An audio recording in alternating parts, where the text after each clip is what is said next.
It's showtime papalit sa tahanang pinakamasaya. Tape Inc. nagpetisyon para ibalik sa GMA.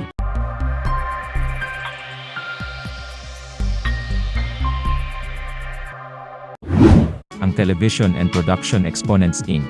Tape, noontime show na tahanang pinakamasaya, ay opisyal na nagtapos noong March 8, 2024. Naglabas ng opisyal na pahayag ang tape tungkol sa bagay na ito, at nagpahayag ng pasasalamat sa long and fruitful partnership sa GMA. Sa kabilang banda, naglabas din ng pahayag ang GMA na nagsasabing ang pagsasara ay dahil sa mga unavoidable circumstances. Sa ngayon, ang walang laman na time slot na natitira ng noontime show ng tape ay pinalitan ng lunchtime movie hits. Kamakailan, may lumabas na ulat online na nagsasabing ang It's Showtime ng ABS-CBN ang papalit.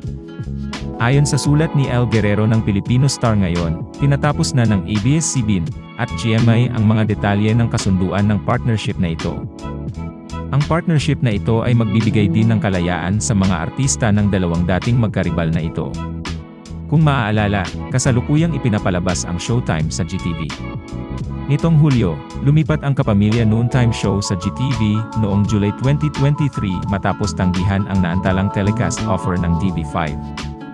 Nagbigay daan ito para sa Itbulaga, na ipalalabas sa TV5 kasama sina Tito Soto, Vic Soto, at Joey De Leon bilang pangunahing hosts. Samantala, hinihimok naman ng mga taga-suporta ng Tape Incorporated ang GMA Network na ibalik ang kanilang noontime show sa kanilang midday lineup sa pamamagitan ng signature campaign, pinasimulan ng Procnoy TV channel.